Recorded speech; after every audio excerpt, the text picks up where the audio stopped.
যত দ্রুত সম্ভব নতুন নির্বাচন চায় বিএনপি। দাবি পূরণে সরকারের উপর চাপ তৈরি করতে আন্দোলনকে ফের তীব্র করার হুঁশিয়ার দিয়েছেন দলের মহাসচিব মির্জা ফখরুল ইসলাম আলমগীর। বলেছেন, তাদের আন্দোলনের সফলতায় মূল বাধা ছিল সরকারের চরম দমন নীতি। এনটিভির সাথে একান্ত সাক্ষাৎকারে এসব বলেন বিএনপি মহাসচিব। ইমরুল হাসানের বিশেষ রিপোর্ট।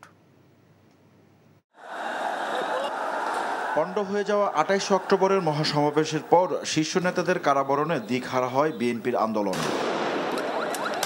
সরকারের পদত্যাগ ও নির্দলীয় সরকারের অধীনে নির্বাচনের এক দফা দাবিতে এক বছরেরও বেশি সময় ধরে চলা আন্দোলন শেষ পর্যন্ত ৭ই জানুয়ারির নির্বাচন বর্জনের রূপ নেয়। প্রায় ৮ মাস পর ২৮ অক্টোবরের ঘটনা নিয়ে মুখ খুললেন বিএনপির মহাসচিব। এখন জন্ম সনদ দিয়ে খোলো বিকাশ স্টুডেন্ট অ্যাকাউন্ট। নিজের বিকাশ নিজে কর। অত্যন্ত পরিকল্পিতভাবেই তারা বিভিন্ন স্ট্র্যাটেজিক পয়েন্টগুলোতে তারা আক্রমণগুলো করে এরপরে তারা সর্বাত্মক আক্রমণ করেছে। আমাদের নেতাকর্মীরা তো আপনার মারামারির জন্য সেখানে যায়নি। আমাদের নেতাকর্মীরা সেখানে গিয়েছিল একটা আপনার তাদের প্রতিবাদটা তুলে ধরবে। আমাদের যে পরিকল্পনা ছিল সেই পরিকল্পনা মাফিক কাজ করার কথা ছিল।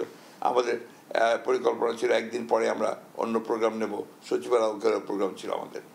যেহেতু আমরা সেদিন ওইভাবে আমাদের পণ্ড করে দেওয়া হলো, সেদিন আমরা পরের দিন হরতালের প্রোগ্রামটাকে আমরা ঘোষণা করেছি। মির্জা ফখরুল জানান, সরকারের পরিকল্পনা আগে থেকে আজ করতে পেরেছিলেন তারা। বিকল্প ভাবনা কি রেখেছিল বিএনপি, এমন প্রশ্ন ছিল তার কাছে। সরকারের যেটা করবে এটা তো আমাদের জানা, কিন্তু আমরা তো আপনার যুদ্ধ করতে পারি না তাদের সঙ্গে, because we don't have arms. তারা তো যুদ্ধ করেছে, তারা আপনার বন্দুক নিয়ে, তাদের সজোয়া গাড়ি নিয়ে, তারা সাউন্ড গ্রেনেড এবং আপনার টিয়ার গ্যাস এবং খড়ছড়া গুলি এই সমস্ত দিয়ে তারা ছত্রভঙ্গ করার চেষ্টা করেছে। সফল হয়নি কথা তো কখনোই বলবো না, এটা তো একটা পার্ট, একটা হতে পারে কখনো আপনার আন্দোলনে সরকারের দমন নীতির কারণে কখনো সেটা স্থগিত হতে পারে, আবার উঠতে পারে, উঠবে, নিঃসন্দেহে উঠবে, এবং আমরা সফল হবই। জনগণের সত্যিকার আন্দোলন কখনো ব্যর্থ হতে পারে, আজ পর্যন্ত হয়নি। বিএনপির মহাসচিব বলেন, ভোটের অধিকার আদায়ের লড়াইয়ে হাল ছাড়েননি তারা। আন্দোলনের কথা বলছেন, আলটিমেট টার্গেট একটা নতুন নির্বাচন বা মধ্যবর্তী নির্বাচন। আমাদের মধ্যবর্তী নির্বাচন আমরা বলি না এটাকে, আমরা বলছি যে অবিলম্বে একটা নির্বাচন, যে নির্বাচনটা আমরা চাই, কারণ ওই নির্বাচনগুলো নির্বাচনই ছিল না, কেউ এটাকে একটা নির্বাচন বলেনি। সুতরাং এটা তো আমরা অবশ্যই আমাদের যেটা দাবি সেখানেই তো আছি আমরা। দ্রুত আপনারা চাচ্ছেন নাকি? অবিলম্বে দিলে অবিলম্বে চাইবে, যখনই ওরা দেওয়ার পর তো আমরাও তো একটা চাপ সৃষ্টি করব এবং তাদেরকে দিতে বাধ্য হবে তারা। জনগণ তাদের আন্দোলনের সাথে আছে বলেও দাবি করেন মির্জা ফখরুল। Imrul Hasan, NTV news, Dhaka.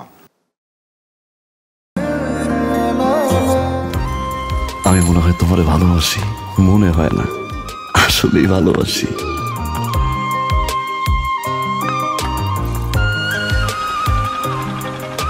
আপনি যে আমাকে ভালোবাসেন আমি টের পাই।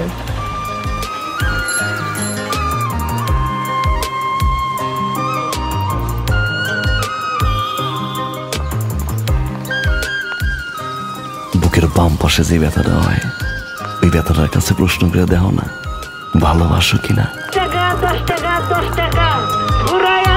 ভাগ্যের চাকা লটারি লটারি লটারি।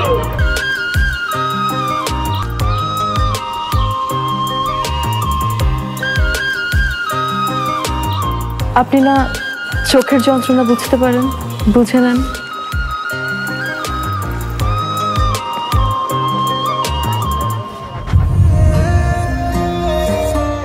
কিন্তু পুরো জগৎ মিথ্যা বলতে পারে, মানুষের চোখ কিন্তু কখনো মিথ্যা বলে না। তোমার ওই চোখ বলে তুমি আমারে ভালোবাসো। আপনি কি আমারে দেখছেন? এখন জন্ম সনদ দিয়ে খোলো বিকাশ স্টুডেন্ট অ্যাকাউন্ট। নিজের বিকাশ নিজে কর।